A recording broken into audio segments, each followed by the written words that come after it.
After my husband died suddenly, I couldn't bring myself to go into his garage. He always firmly forbid me from going inside. But when I eventually decided to sell it, I opened the door and nearly fainted at what I saw. The teacups were still warm, their thin porcelain catching the last glow of sunset through the kitchen window. I had just turned off the kettle when I noticed the time. Exactly 7 p.m. The same moment Marcus would usually step through the front door, shrug off his charcoal gray suit jacket, loosen his tie, and kiss my cheek. He'd then murmur something about traffic or the weather, and I'd smile, already pouring the tea into our matching cups. Except tonight, there was no kiss. No key turning in the lock. No familiar cadence of his footsteps across the hallway floor. Instead, there was silence. Heavy. Pressing. A silence that didn't just fill the house, it pressed down on my skin like gravity had suddenly deepened. I kept looking at the front door as if willing it to open would bring him back. My hand hovered near the second teacup for a long time before I finally accepted he wasn't coming home. I sat down at the kitchen table and stared at the almond cookies I had baked the night before. They were Marcus's favorite. I'd made them just the way he liked, lightly browned on the edges, soft in the center, dusted with powdered sugar. One had broken during the transfer from tray to plate, and I'd nearly discarded it out of habit. Everything in our life had been carefully curated, and I suppose even cookies weren't allowed to crumble. That's how our marriage felt. Carefully arranged. Comfortable. Predictable. The kind of life people envied. 15 years with Marcus had felt like living inside a well-tuned symphony, no missed notes, no abrupt tempo changes. He was calm, elegant in that quiet, methodical way. The kind of man who always made you feel like things were under control. He never raised his voice. He paid bills on time. He planned vacations a year in advance and sent thank you notes for dinner invitations whether he enjoyed them or not. I had once described him to a friend as a man born for beige-colored stability, and I'd meant it as a compliment. People assumed we were childless by choice. Truthfully, it had just never happened. I was too busy with my art studio in the early years, and Marcus always said we were enough for each other. That I completed him in a way no child ever could. I believed that. I really believed it. When the phone rang at 7:36 p.m., I remember the sound startled me, as though it didn't belong in the quiet house. It was the hospital. The nurse's voice was low and rehearsed. There had been a collapse. Sudden. No warning. They tried everything. And then she said the words I wasn't ready for. He's gone. I stood in the kitchen holding the phone like it was a foreign object, my other hand resting on the table for balance. I didn't cry.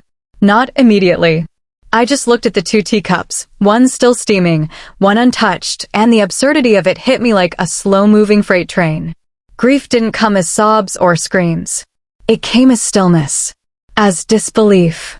I think I whispered no to no one in particular. The rest of the evening passed like static. I called Ellie, my best friend since college. I couldn't even form full sentences. I just said his name and the word gone, and she said, I'm on my way. She was the only person who knew Marcus the way I did, or at least, I thought she did. She arrived 20 minutes later, hugged me so tightly I couldn't breathe, and took over the phone calls. I sat in the same kitchen chair the entire time. The funeral came quickly after that. A blur of black dresses, stiff hugs, and those horrible casseroles people bring when they don't know what else to do. I don't remember much of the service itself.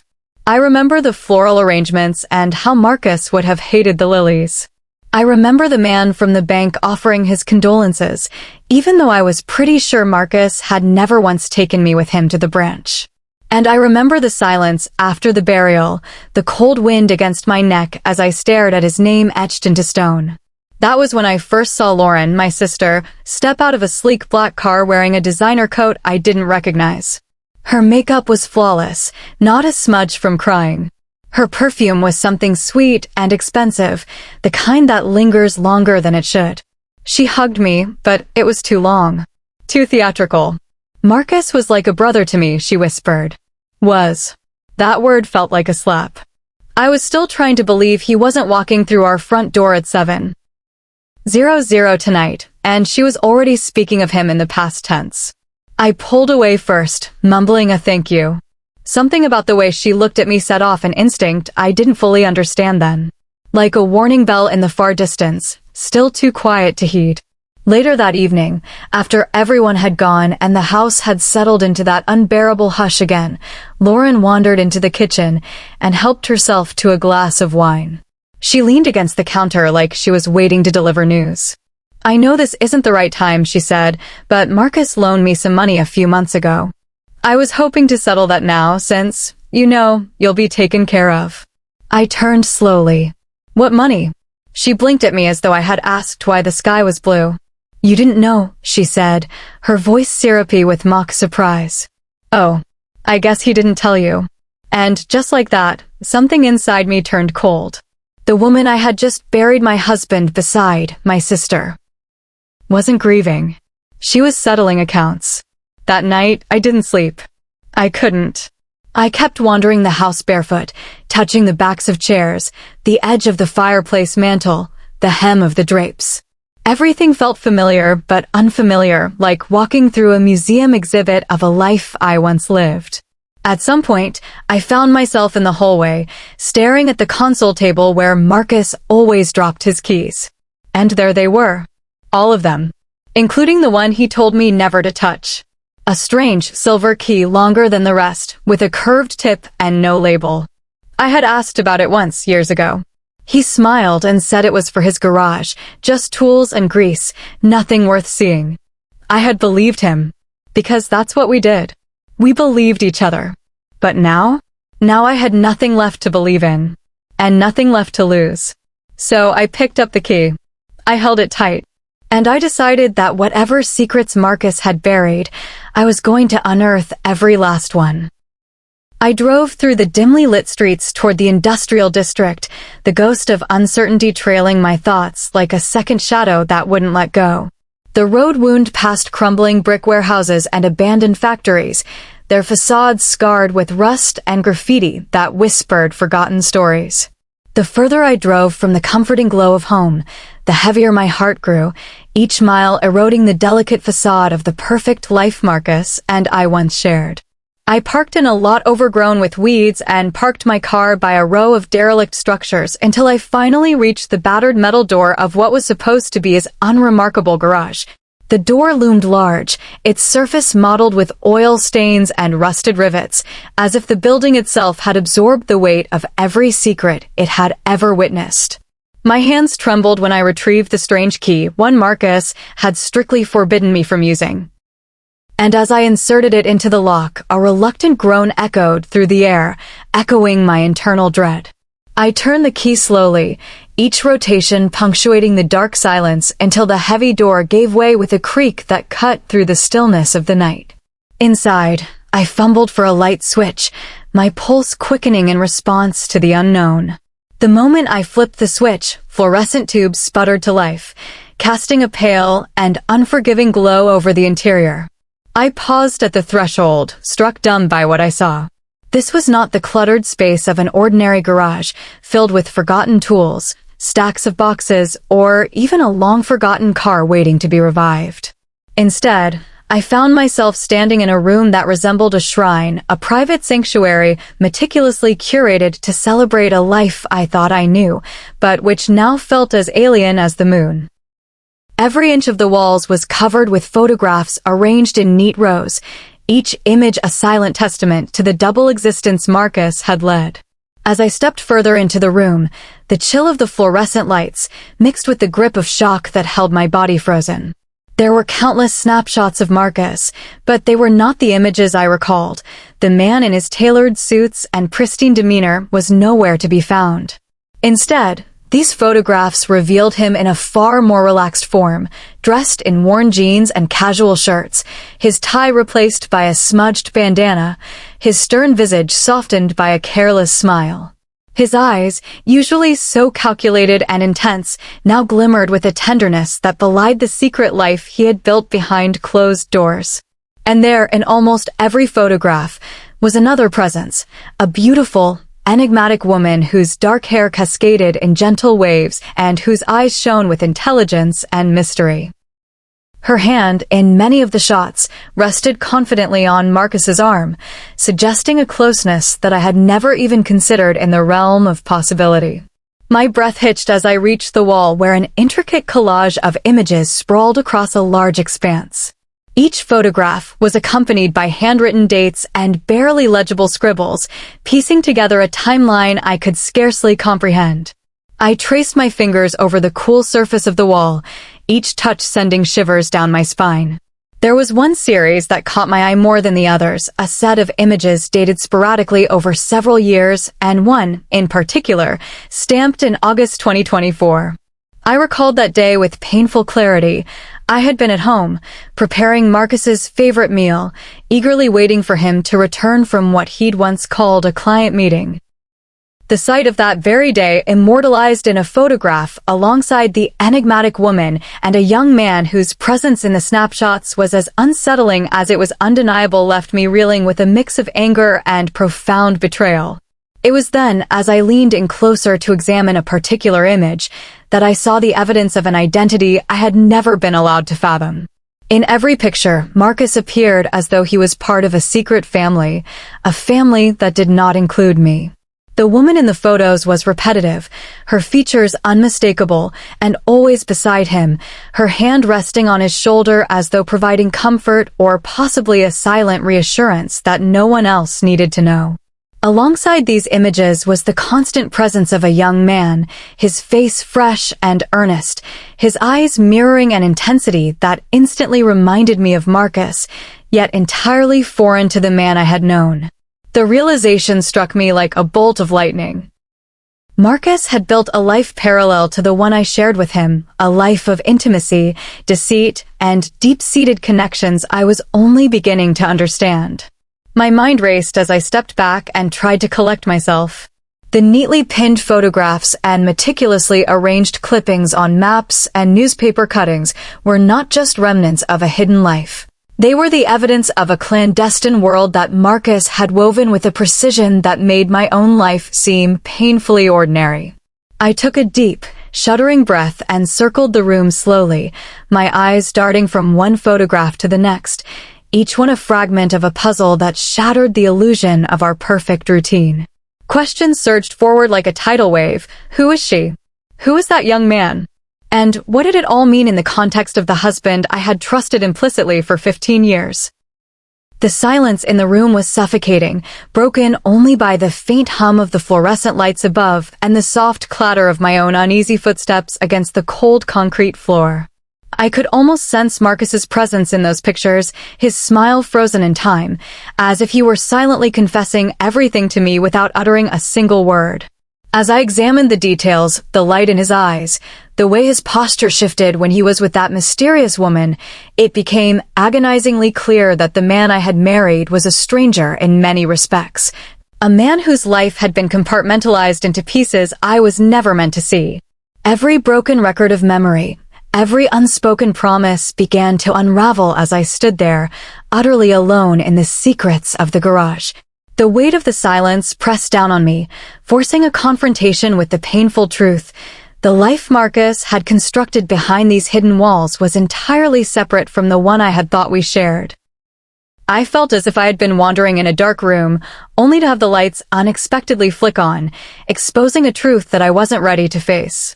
The photos, the handwritten dates, the almost ritualistic placement of every item in that room, they all spoke to a meticulousness and intensity that I had never associated with Marcus's public persona. Every inch of the space bore the residue of a private life, a life filled with moments of genuine happiness alongside another person that were now irretrievably intertwined with betrayal. The juxtaposition of the warm, familiar man I had known against the images of someone else smiling and laughing in a way that was so vividly real made my heart ache with every beat. And as I stood there, frozen in a moment of overwhelming loss and realization, I understood that this shrine was not merely a collection of photographs and documents. It was a window into a life Marcus had chosen to live without me. A secret existence that would forever change the way I viewed the past 15 years of my life. Shaken and numb, I took one final, long look around the room. With trembling fingers, I pressed a palm to my chest as though trying to hold back a tide of emotions that threatened to spill over. In that silent, charged moment, I knew that nothing would ever be the same again. The hidden life in this garage, with its ghosts and secrets, had shattered the very foundation of everything I had believed about love, trust, and the promises of a lifetime. I exited the room slowly, shutting the heavy metal door behind me as if trying to lock away the memory, yet knowing deep down that this was only the beginning of a journey into the unknown. As I climbed back into my car and drove away from that forsaken building, a tumult of thoughts and shattered illusions churned inside me. Every landmark of the familiar world now seemed tainted by the secrets I had discovered here. I realized that I had stepped into a realm where the ghost of Marcus lingered in every frame, and every scrap of paper was an unspoken confession. The garage was not simply a concealed part of our home. It had been a repository of lies and forgotten truths that now demanded to be unearthed. And though my heart pounded with a mixture of sorrow and resolute determination, I couldn't help but feel an inexplicable stirring of empowerment, an eerie sense that with this knowledge, I might finally reclaim what had been taken from me. Every curve of the deserted road ahead promised not only isolation, but the possibility of understanding. I knew that my discovery in that secret haven would forever redefine my past, my present, and undoubtedly my future. The perfect routine Marcus had so carefully maintained now lay in ruins, replaced by the raw, unvarnished truth of betrayal, a truth that I was determined to confront, one painful memory at a time. I was still standing in the center of the garage, Marcus's shrine, when I heard the sound.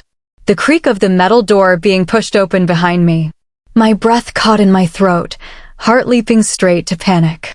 My hand instinctively clutched at the nearest edge of the metal desk, every muscle taut with dread. Was someone following me? Watching me? One of the men from those files? Mrs. Donnelly? A man's voice. Young. Calm. I turned around slowly, and the moment my eyes met his, I knew. I didn't need introductions. I had seen that face already. Not just in the photos on the wall, but somewhere deeper in the arch of his brow, the sharp jaw, the way he stood with both certainty and distance. His name hadn't been spoken yet, but my mind filled it in. Mason, I whispered before I realized I'd said it aloud. He nodded gently, stepping inside with his hands raised slightly, not threatening, not invasive. I didn't want to scare you, he said. I saw the light on. I thought you might come here. I couldn't speak. My voice tangled somewhere between my throat and my ribs. He took a cautious step forward, glancing briefly around the room, the collage of his life, his mother's face, and my husband's smile. I'm Mason Ryder, he said, voice steady. Marcus Donnelly was my father. The word was stung more than I expected, not just because it was true, but because it didn't feel like mine to hear from him. I finally found enough air to ask, how long have you known about me? He looked down for a second. My whole life. His honesty stung, not because it was cruel, but because it wasn't. It was just solid, firm, unapologetic. He didn't deliver it with the bitterness of a child denied or the arrogance of someone holding a secret over me. He just said it like a fact he had long since accepted. He didn't tell me much, Mason continued. Only that you existed. That you were his wife. That you didn't know about me. He kept the parts of his life in separate boxes. He gestured around the room. This was one of them. I had to sit down. The metal chair scraped against the concrete floor as I lowered myself into it, gripping the edge like it could keep me tethered. Mason didn't move to touch me, didn't try to comfort. For that, I was strangely grateful. I wasn't ready to be touched. Not by anyone. What are you doing here? I asked after a long moment. He reached into his leather backpack and pulled out a folded document, yellowed at the corners, creased from being handled too many times. He offered it to me carefully. I came because of this, he said. It's a draft of a will. Not the official one. My father gave it to me 2 weeks before he died. He told me the real one would go to you. But this one was just in case. I hesitated before taking it. The paper felt dry in my hands. Too fragile to carry so much weight. I unfolded it slowly, every cell in my body resisting what I might read. but I read it anyway. There it was. Marcus's handwriting. The loops and flourishes I recognized from years of birthday cards, grocery notes, and "be home soon" post-its. But these words were colder, more precise. They outlined assets, funds, properties, some I knew about, many I didn't.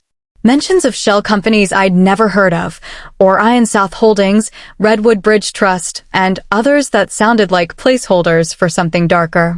And then there it was tucked into the margin of a bullet point outlining access to accounts and vaults. Access to remaining documents secured in office vault. Code linked to personal item gifted to I blinked. Personal item? The necklace. My hand went instinctively to my collarbone. The sapphire necklace Marcus had given me just days before he died. It was still in its velvet box at home. I hadn't worn it since the funeral. It had felt too beautiful, too heavy, too misplaced in a world where everything had cracked in two. "He told me you'd have the key," Mason said quietly. I didn't know what he meant. Until I saw your name in the draft. I nodded, still too stunned to speak.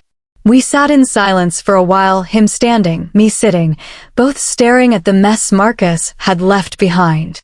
After everything I'd seen today, the photos, the maps, the names, the files, and now this man, this son, standing in front of me, I wasn't sure what emotion to feel anymore. Anger? Betrayal? Curiosity? Guilt? I settled into numbness. "Did your mother know about me?" I finally asked. He looked away. Yes, Juliet always knew. She respected the boundaries. She never tried to confront you or contact you. That was part of the deal, I guess. But after she passed last year, things changed. She died. He nodded. Car accident. July. I closed my eyes for a second. "I'm sorry." His voice cracked the slightest bit. "Me too." So now she was gone, and Marcus was gone. 2 lives ended, and the only people left standing were me. His wife, and this man, his son. "I never wanted you to find out this way," Mason said. "And how exactly was I supposed to find out?" I asked, more bitterness in my voice than I intended. "Was he going to wait until Christmas dinner to introduce you as a surprise?" He winced, and I immediately regretted the sarcasm. "Sorry," I muttered. "That wasn't fair." "No," he said softly. "It was." We sat in the hum of fluorescent silence again. Only this time, the silence wasn't cold, it was resigned. A kind of understanding settled in the space between us. Both of us had been left in the dark in different ways. He knew about me, yes, but he had been hidden, denied. I had been deceived. Both of us had pieces, but neither of us had the whole. After a long pause, I asked the question I didn't want the answer to. "Why do you think he did it?" Mason shrugged lightly. "Maybe he loved you both. Maybe he didn't know how to choose. Maybe he was just a coward." That last word hung in the air. It was the first time either of us had said it aloud, and it felt truer than anything else.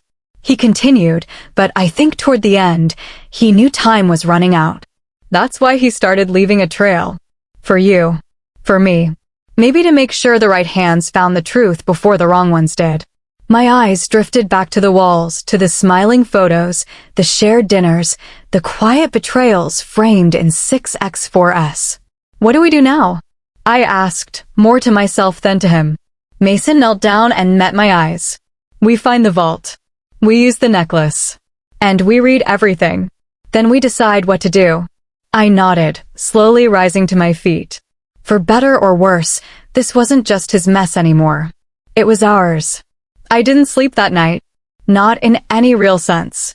I closed my eyes, but every time I did, I saw Marcus's face, smiling in those photos beside Juliet, his hand on Mason's shoulder, his eyes lit in ways I hadn't seen in years. My chest felt hollow, stretched, like grief and betrayal were fighting for space inside it. Every time the image of that August photo surfaced, the same sick truth rang louder. While I was folding napkins and checking his roast for doneness, he was playing house with another family. By morning, I wasn't sure if I was angry or numb, probably both. The only thing I knew for certain was that I needed answers. More than that, I needed clarity. Truth. Even if it hurt. Ellie drove. She insisted. I think she didn't trust me behind the wheel. She'd stayed with me the night before, curled on my couch with tea she never drank and eyes that never really closed. When I told her about the garage, the shrine, Mason, and the will, she didn't speak for a long time. But when I held out the sapphire necklace, she just nodded and said, "We're going. You're not doing this alone." Mason met us outside Marcus's office building. Sleek glass and black steel, wedged between a law firm and a private investment group downtown. I'd passed this place 100 times. He always called it just a satellite office. Said he needed a space for quiet meetings. I had pictured something modest, maybe a rented co-working suite. But the keycard in Mason's hand and the security clearance he used to get us past reception told me everything I needed to know. This wasn't a side office. It was the headquarters of his secrets. The elevator ride was stiff and silent. I clutched the velvet box in my hands like it might disappear. Ellie stood beside me, chewing the inside of her cheek, arms folded tightly. Mason stared at the floor, his expression unreadable. When we reached the 14th floor, the elevator opened to a hallway lined with abstract paintings and dark walnut trim. Not a trace of warmth. No photos. No plants. No sense of life at all. This was his space? I asked. Mason nodded. Everything he didn't want seen, he kept here. Inside the main office, the air smelled faintly of expensive cologne and ozone. The room was all sharp corners and cold surfaces. No signs of me.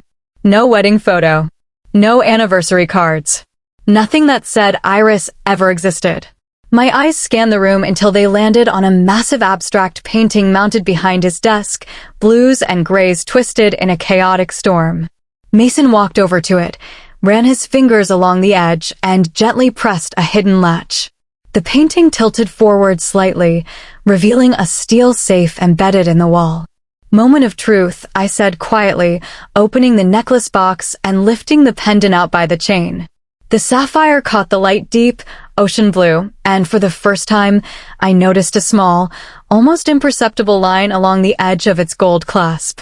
I twisted it counterclockwise. A soft click. A hidden compartment slid open, revealing a wafer-thin metal plate, no bigger than a SIM card. Along the edge were tiny numbers etched into the surface. "Smart man," Ellie murmured. "Secret code in plain sight." Mason inserted the card into a reader beside the safe. A beep. Then a mechanical click. The safe hissed slightly as it unlocked. I exhaled, sharp, fast. Like I'd been holding my breath for a decade. Inside the safe were 4 items. A stack of manila folders, bound tight with labeled tabs. A black flash drive, unmarked. A small wooden jewelry box. And a silver key on a tag that read, Federal Trust, Deposit 19B. Mason reached for the folders. Ellie took the flash drive and slipped it into her purse. "We'll open that later," she said. "Not here."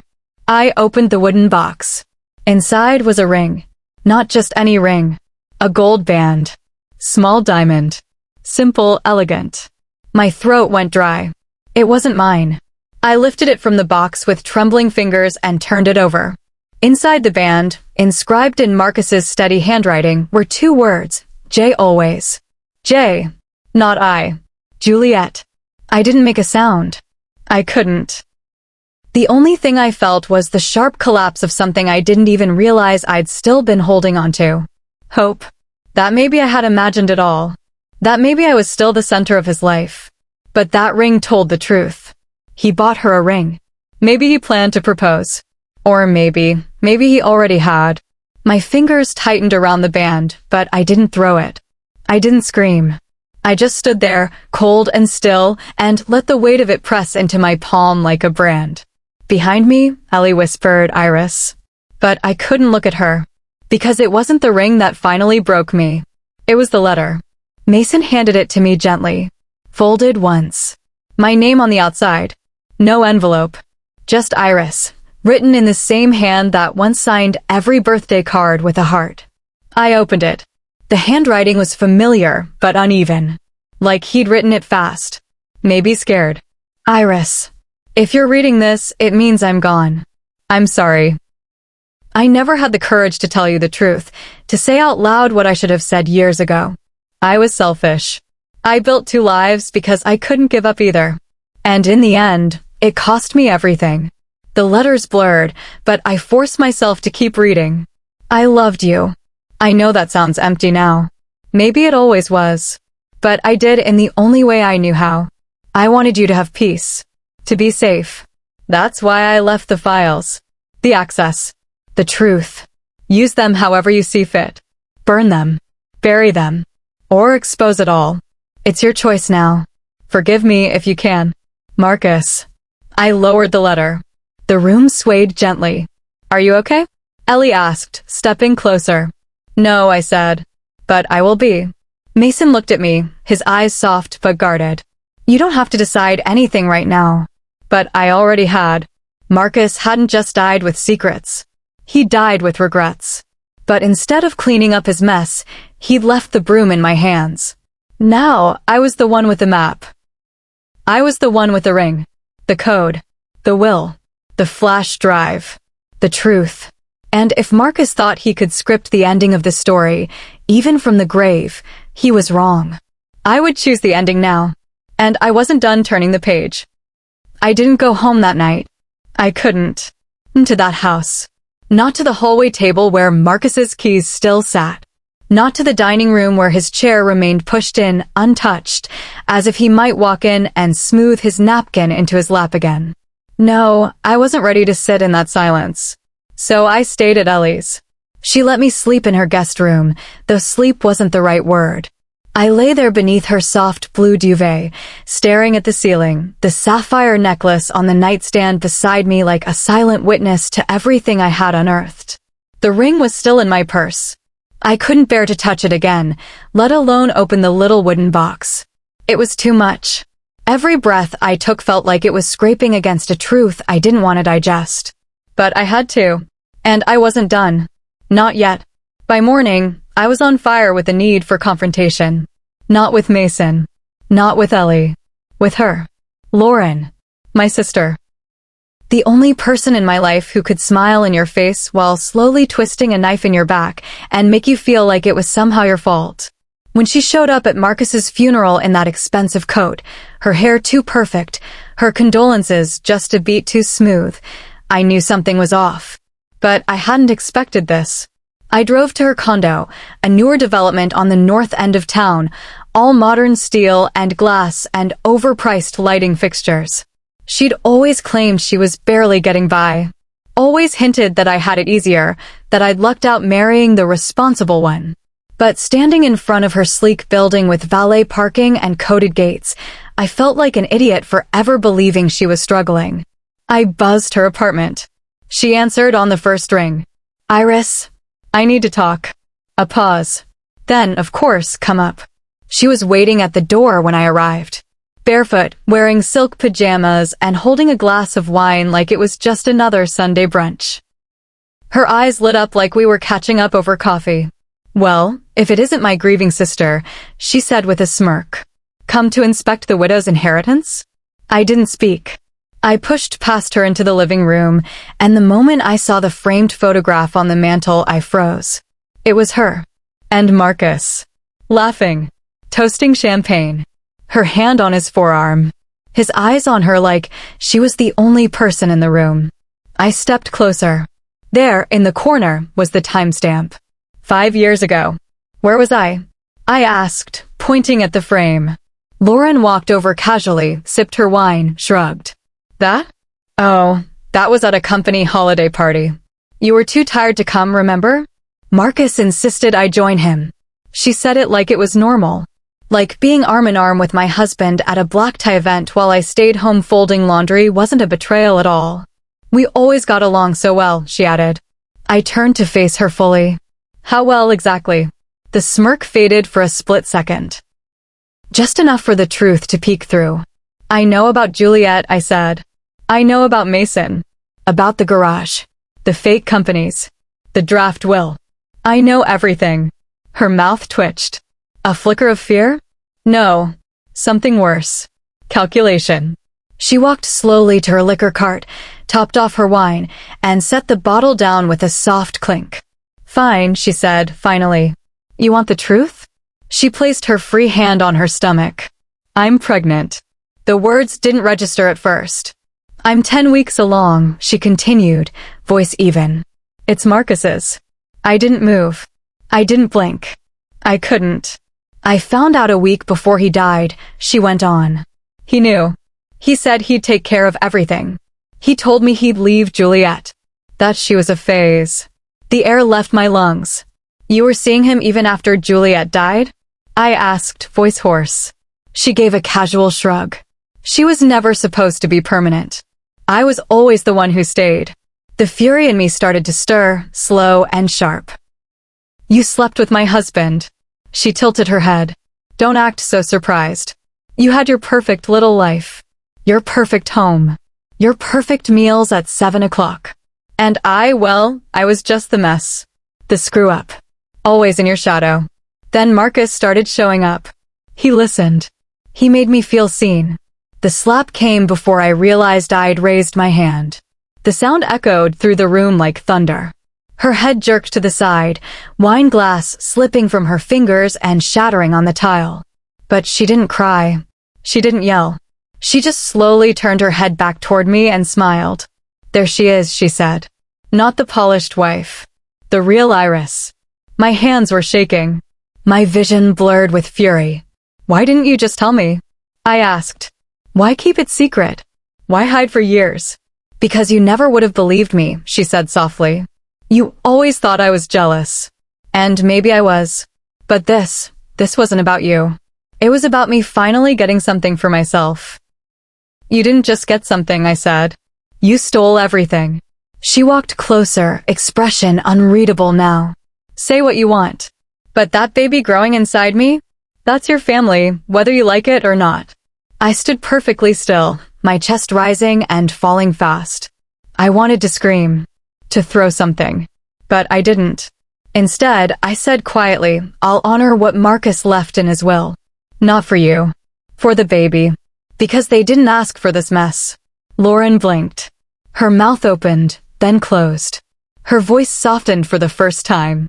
You mean that? I don't know what I mean, I whispered. But I know this. I need to leave.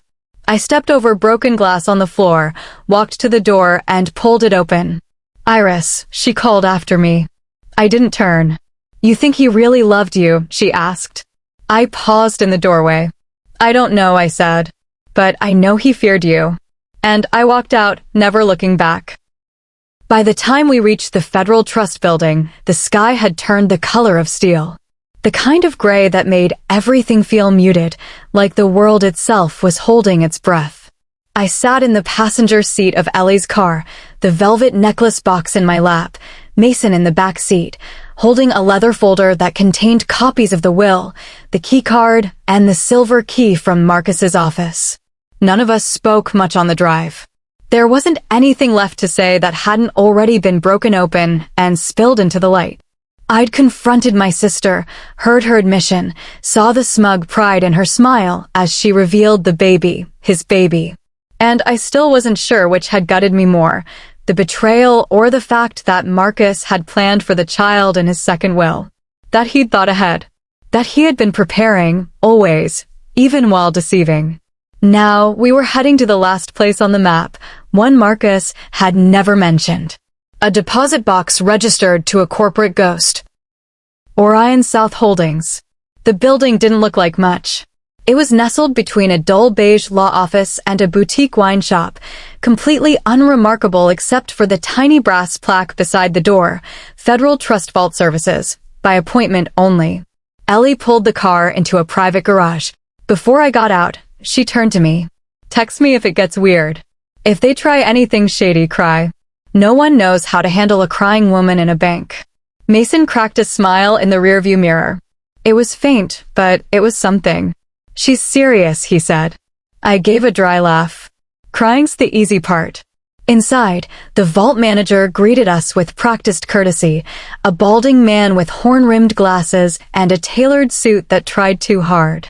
He took the silver key from Mason, scanned the barcode on the back, and paused, frowning slightly as he read the name on his screen. It's been years, he muttered. No one's accessed this box since 2018. It was registered under a shell company, Mason explained, tone flat. We're successors. The man studied our IDs, ran a few checks, then nodded. Follow me. We descended 2 levels beneath the main lobby, through a labyrinth of secured corridors, past biometric scanners and reinforced doors. The air grew colder. Heavier. Every footstep echoed too loudly.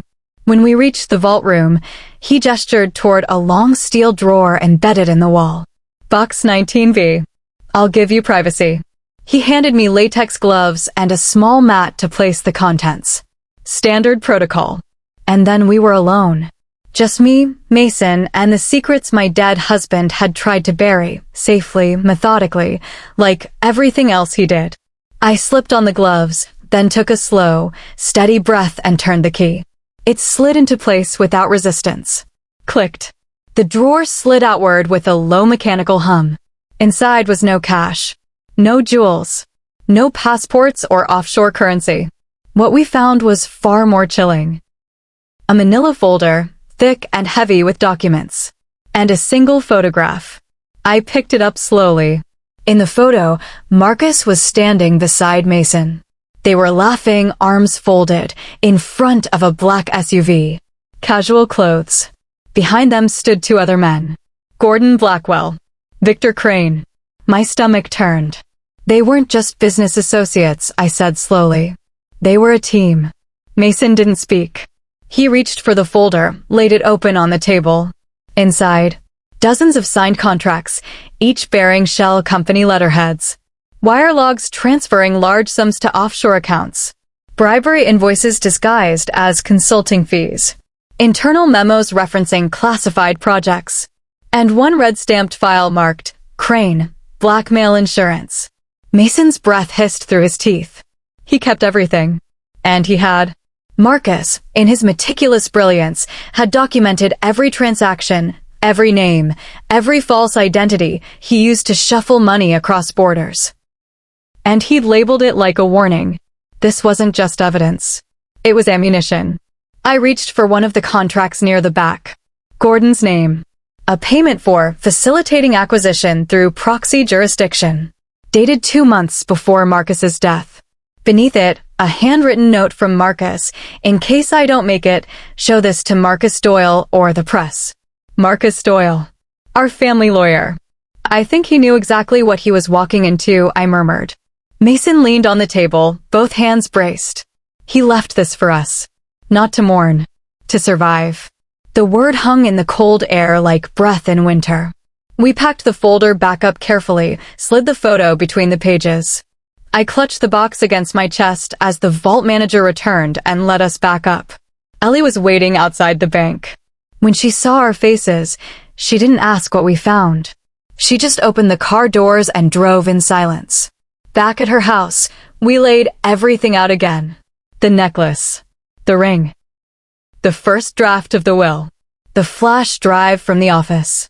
And now this, proof of a criminal empire that had its roots in Marcus's carefully split life. I traced my fingers along the photo again, his smile, the way he stood just a little to the side, as if preparing to step out of the frame. He built this, I said, brick by brick. Which means we can tear it down, Mason said. Ellie nodded. But carefully. We don't know who else knows what we have. I do, I said. Gordon called me the night after the safe. Mason turned sharply. He called me too. I exhaled. And Victor Crane. He said something cryptic. Like they're watching. Like they want the files back. Mason's eyes darkened. Then we don't let them know what's coming. I met his gaze. For the first time since this started, I saw something new in both of us, not just grief. Not confusion. But purpose. Marcus had hidden his sins in a vault. He'd left behind a weapon. Now it was ours. And we were going to use it. The first call came just after midnight. I was sitting on Ellie's back porch, wrapped in one of her oversized knit blankets, sipping tea I couldn't taste. The documents from the deposit box lay sprawled across the kitchen table behind me. I couldn't sleep. Not after what we found. The phone buzzed once. Unknown number. I almost let it go to voicemail. But something deep inside me, a strange mix of defiance and dread, compelled me to answer. Hello. There was a pause. Then a calm, collected voice slid down the line like oil. "Mrs. Donnelly," the man said. "This is Gordon Blackwell. I was a business associate of your husband's." My grip on the phone tightened. "You must have the wrong number." "I don't think so," he replied, almost pleasantly. "I believe you have something that belongs to me." I said nothing. He continued, "Documents. Files. Some of which reference accounts I helped Marcus set up. They were meant to remain confidential." "Funny," I said coldly. "My husband never mentioned you. Not even in his will." Silence. Then the velvet came off his voice. "I suggest we meet. Discreetly. Before others get involved. They're less polite than I am." He hung up. I stared at the dark screen for a long time, heart thudding in my chest. The phone felt like it was burning in my hand. I walked back inside, the warm light of the kitchen doing nothing to slow the tremble in my limbs. Mason looked up from the folder he was organizing. "You're pale. What happened?" I handed him the phone. "Gordon," he called. Mason's eyes sharpened. "What did he say?" "That he wants the files. That he's the polite one." I sank into the chair. I think that was a warning. He swallowed hard. "He contacted me too. A few days ago. I didn't tell you." I stared at him. "I didn't want to scare you more than you already were," he said quietly. "But now I think there's more." He pulled out a small slip of paper from his wallet and slid it across the table. A name scribbled on it, Victor Crane. "He called last night," Mason said. "He claims he's the original source of the funds Marcus moved. Said if we don't return what's his by the end of the week, there will be consequences." My breath caught. He said that. He said those exact words. I leaned back in my chair, every nerve in my body screaming silently. "Do we even know what they're really after?" I asked. Mason nodded at the flash drive. "That? Maybe the paper trail. Maybe both. Whatever Marcus was doing with them, it was international. And it was dirty." I stood and began to pace. "They think if they scare us enough, we'll give them what they want. Erase the threat. They don't realize who they're dealing with." Ellie looked at me from the doorway, arms crossed. "So, what do we do now?" I turned to Mason. "We go to Marcus Doyle." Marcus Doyle was the kind of lawyer who didn't flinch when you told him the truth. He sat across from us in his quiet office, eyes sharp, hands folded as we laid out every single document, photograph, and contract. He took notes as Mason explained the vault, the deposit box, the calls. He didn't interrupt when I told him about the threats, the names, or the child Lauren was carrying. When we were done, he looked at the flash drive sitting on the table between us like it was a loaded weapon. "Do you want to press charges?" he asked. "No," I said. "Not yet. I want insurance." He nodded. "Then we make 3 copies of everything. One stays here with me. One stays with you. The 3rd, we store somewhere they won't expect. Off the grid." "I know someone," Ellie said immediately. "Trustworthy. Discreet. They owe me a favor." Doyle smiled at her. "I like her. We spent hours scanning and cataloging everything. Each transfer. Every signature. Even the handwritten notes Marcus had tucked into the folder. It wasn't just financial manipulation. This was a criminal enterprise that spanned countries, and Marcus had been its quiet conductor. The trail was complete and damning. By late afternoon, Doyle had finished drafting a letter. I added one final line at the bottom, written in my own handwriting. "Try me. ID." We sent the letter by courier to Gordon's office. An hour later, my phone rang again. "You think you're clever?" Gordon hissed into the phone. "You're in over your head." I stood in Ellie's kitchen, sunlight pouring in behind me. Calm. Cold. "No, Gordon," I said. "You are. Because the next call I make is to the IRS. After that, Interpol." There was a pause. Then laughter. "All right," he said finally. "What do you want?" "Nothing," I replied. "Just peace. No more calls. No threats. You come near me, or Mason, or Ellie, if you even breathe in our direction, I release everything. And not quietly. Public. Global. On every channel you care about." His voice changed. "You're bluffing." I didn't respond. Then I hung up. 30 minutes later, my phone buzzed again. This time, it was Victor Crane. Mrs. Donnelly, he purred. You've caused quite a stir. Good, I said flatly. That was the goal. I think we've gotten off on the wrong foot, he continued. I'd like to propose an arrangement.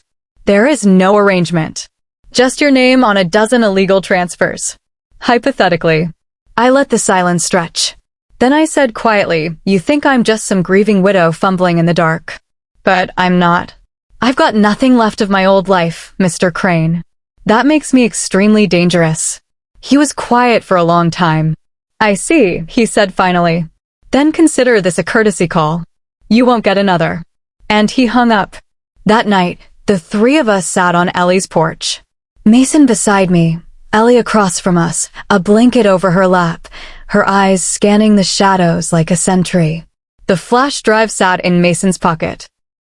A backup folder buried in Ellie's backyard garden, just beneath the hydrangeas. Paranoid? Maybe. But I wasn't going to underestimate anyone who had once shared whiskey and wire fraud with my husband. I didn't know he was capable of all this, Mason said quietly. My mom used to say he was complicated, he added. I thought she meant sad. But now I realize he was corrupt. He was both, I said. And maybe more. We sat in the quiet for a long time, the hum of crickets filling the space where our trust used to be. Finally, I looked up at the stars. We're not done yet, I said. Mason turned to me. What's left? I stared at the pocket of his jacket. At the little flash drive still waiting to be opened. That, I said. The last truth. It took me 2 days to open it. 2 days of staring at that flash drive like it was some ancient relic, cursed and waiting to unleash something I wasn't sure I could survive. 2 days of organizing folders, cleaning drawers that didn't need cleaning, alphabetizing spice jars I never used. Anything to avoid what I knew was waiting. Because deep down I understood, once I pressed play, there would be no pretending anymore. On the third morning, I sat in Ellie's living room with my laptop in front of me, hands ice cold despite the warm mug of tea in my grasp. Mason sat on one side of me, his knee bouncing with silent nerves. Ellie sat on the other, her hand already resting on my shoulder before I even realized it. You don't have to watch it right away, she said softly. Yes, I do, I replied. I'm tired of being the last to know. I inserted the flash drive. A single folder appeared, for Iris. My chest tightened. Inside was just one video file. No documents. No spreadsheets. Just one recording, dated 10 days before Marcus died. I double-clicked. The screen went black. Then static. Then him. Marcus. Not the one who used to sit across from me at our dinner table with a folded napkin in his lap and polished silverware in hand. Not the man who handed me flowers every Sunday or slipped notes into my handbag that said, thinking of you, always. No, this Marcus looked exhausted. His eyes were sunken, his shirt wrinkled, and his hair slightly disheveled. He looked smaller somehow, as if the lies had eroded him inch by inch. He leaned toward the camera, sighed, and began. Iris, if you're watching this, it means I didn't make it. Or maybe I ran out of time. Either way, you deserve the truth. He rubbed his hands down his face. There's no easy way to explain what I've done. No clever excuse that makes it all okay. I was selfish. I loved you, I swear I did, but I loved her too. And I didn't want to lose either life. So, I didn't choose. I could feel Ellie's hand tense on my shoulder, but I didn't move. I didn't blink. Marcus continued. Juliet knew about you. She respected the distance. We had boundaries. Mason never called me dad in public. We played by the rules I set. And I kept thinking that if I just held on a little longer, I could manage it. Keep it clean. Keep you safe. He paused, swallowed hard. But then Rachel happened. I inhaled sharply. Mason turned toward me slowly. Rachel, he whispered. Marcus nodded, as if answering him. She wasn't just a mistake. She was deliberate. She saw an opening, and she took it. After Juliet died, I was grieving. Weak. I let her in. His jaw clenched. The pregnancy wasn't an accident, Iris. She planned it. She said she wanted to give me a future. When I told her I couldn't keep doing this, that I needed to make things right with you, she changed. He leaned in closer, eyes sharper now. She threatened to go public. Said she'd reveal everything, the money, the shell companies, the fake accounts. Everything I built to protect you.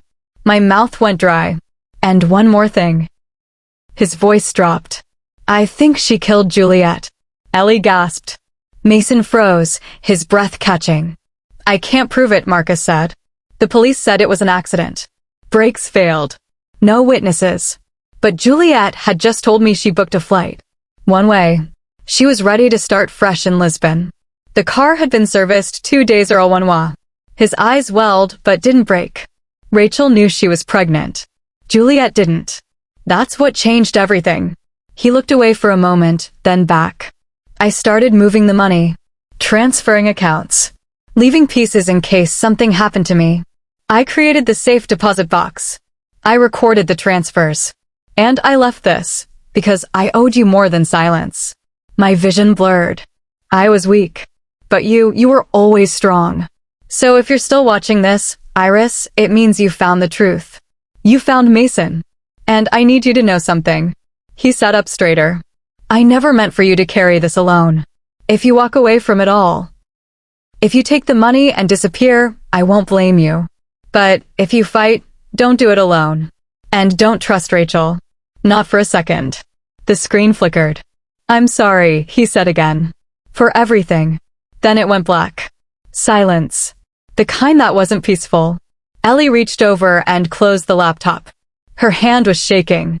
Mason stood abruptly, pacing toward the far window. He pressed a palm to the glass, staring out into the yard. I knew she was manipulative, he said softly. But not this. I couldn't speak. Not yet.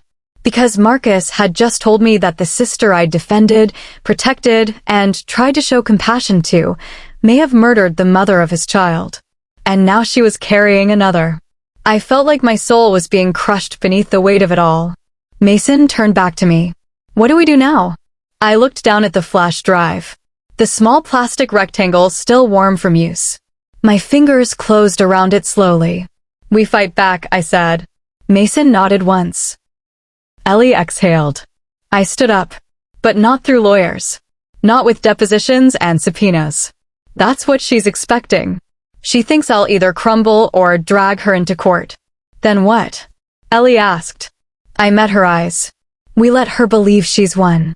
Ellie's brow furrowed. Mason looked confused. Let her believe she got away with everything, I continued. Let her think I'm tired. Defeated. Ready to forgive. We invite her over. Play nice. I want to see her face when I place this. I held up the flash drive right in front of her. Ellie's eyes widened. You're going to show her the evidence? I'm going to remind her who I am. Mason grinned for the first time in days. And what happens after that? I slipped the flash drive back into its case and zipped it into my purse. We make sure she never forgets it. I called her that night. My fingers trembled slightly as I dialed, the glow of the kitchen pendant lights flickering against the polished wood of Ellie's island countertop. The phone barely rang twice before Lauren's voice spilled through the speaker, honeyed and cautious. Iris.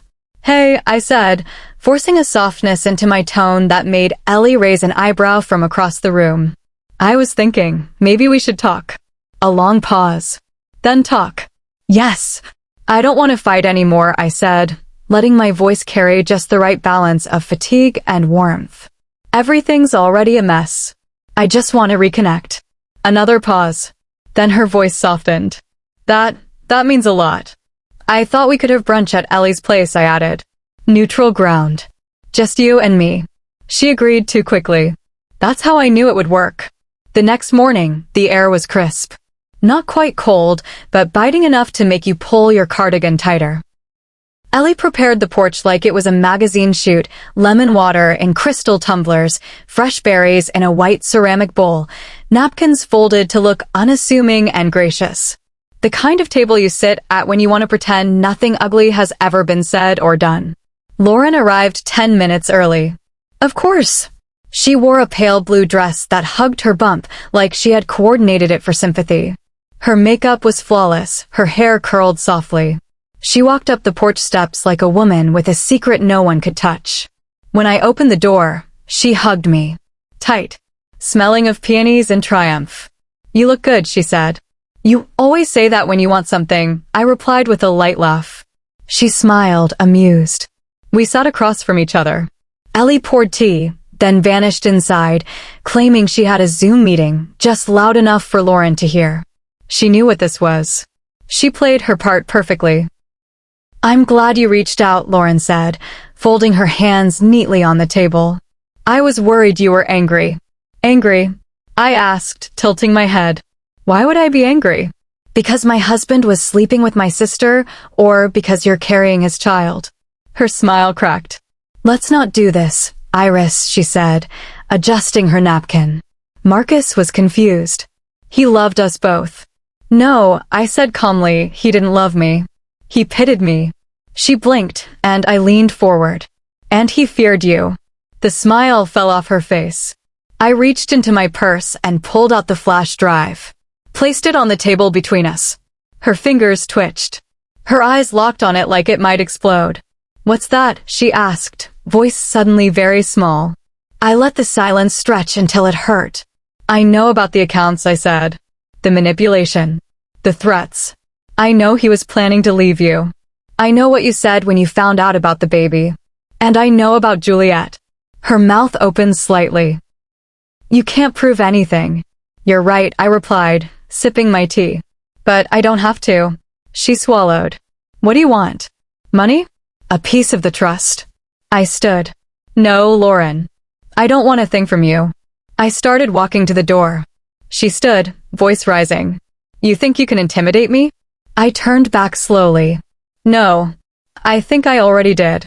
Then I paused and added with soft precision, I'm not taking you to court. I'm not going to fight you for a piece of something that's rotting from the inside. I'm going to walk away and leave you here with everything you thought you won. The money. The baby. The silence. All of it. She stared at me. You think that scares me? She said, a flicker of desperation in her voice. No, I said. But it will. I walked inside. Ellie was leaning against the hallway wall, arms folded, lips pressed into a firm line. She's already texting someone, she said, peeking through the curtain. Probably Gordon. Let her, I said. Later that afternoon, Mason and I drove downtown to Marcus Doyle's office. I handed him the flash drive, a sworn affidavit, and one instruction. If anything happens to me, I said, it goes to the press. All of it. He looked at me, then at Mason. Understood. Mason said nothing during the car ride home.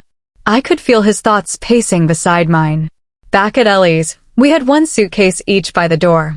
I was leaving Charleston. I didn't tell anyone where. Not yet. Not even Mason. I needed air. Space. Somewhere without Marcus's name on every corner, every memory. That night, I walked through my old house one last time. I ran my hand along the edge of the hallway table, touched the glass of the wedding photo, looked at the chair where Marcus used to sit, polished and poised. I left everything. All the furniture, all the dishes, every linen, every carefully labeled photo album. I walked into the garage, closed the door behind me, and locked it. Not to hide what I'd found, but to mark the end of something. The end of the lie.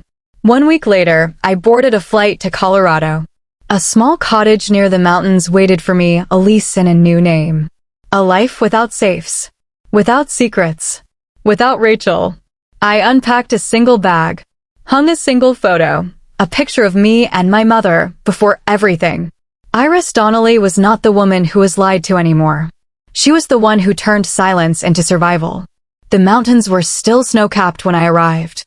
They towered beyond the narrow winding road like ancient sentries, watching in silence as I pulled my modest sedan into the gravel driveway of the cottage.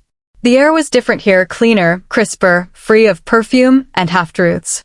You could breathe without trying so hard. You could look up without dreading what might fall from the sky. It had been 1 week since I left Charleston.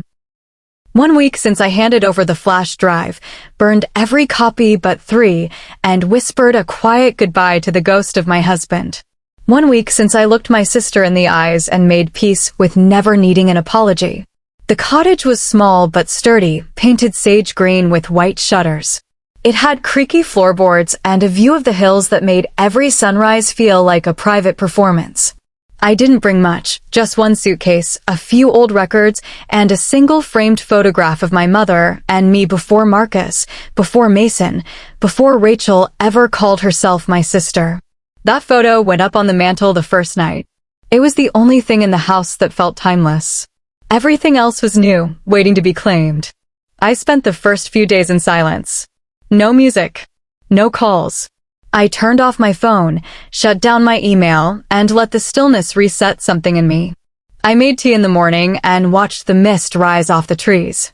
I read books without checking the clock. I walked barefoot across the hardwood just because I could. I didn't think about Marcus much. At least, not the version of him that handed me Sunday roses and carried my suitcase through airports. I thought about the version I saw on the flash drive. The tired man unraveling. The liar who tried to do one last right thing. The man who left a grenade in my lap and called it protection. But even those thoughts began to fade, like bruises receding under skin. About 5 days in, I drove to the town's general store to pick up paint swatches. I wasn't planning on redecorating, but something about choosing colors felt like reclaiming agency. I picked shades I'd never used before: plum, sunflower yellow, burnt orange. The kinds of colors Marcus would have called too loud. I liked loud now. The owner, a gray-haired woman named Jean, asked where I was from. I told her Atlanta. I told her I was a widow, just starting over. That was true enough. She didn't press. People in small towns respect silence when it doesn't ask to be broken. That afternoon, I painted one wall of the kitchen a bold red. The brushstrokes were sloppy, the coverage uneven, but I smiled for the first time in days. It looked awful. But it was mine. The next day, I sat on the back porch, staring at the mountains with a mug of coffee and a wool shawl wrapped around my shoulders. And for the first time in what felt like years, I let myself breathe without bracing for impact. Mason called. I hadn't heard his voice since I left. He respected my space. But he'd found me anyway, Ellie, of course. Hey, he said softly. Hey, I replied. Just wanted to make sure you're okay. I am, I said. I'm quiet, and I'm okay. There was a pause. I miss you, he said. I miss you too. He didn't ask to visit. I didn't invite him. Some things didn't need decisions yet. Healing isn't a calendar appointment. It's a slow sorting of what stays and what goes. After we hung up, I opened my journal. The leather-bound one Marcus gave me 10 years ago for our anniversary. I had never written in it. Somehow, it had always felt too beautiful to mar with ink. But now it felt like the perfect place to start again. On the first page, I wrote, I am not the woman who was left behind. I am the woman who left. Who watched the sky fall and walked away anyway. Who turned a necklace into a key and a lie into leverage. I am not the wife of a secret. I am the keeper of the truth. And I will decide who I become next. I closed the book and set it on the windowsill. Outside, the wind picked up, shaking the trees ever so slightly, like the past giving one last breath before letting go. That night, I stood in front of the bathroom mirror. For the first time in months, I didn't see the woman who'd been lied to, manipulated, and replaced. I didn't see the wife of Marcus Donnelly. I saw Iris. Just Iris. I pressed a palm to the glass and whispered, "You made it." And for once, I believed it. I believed her.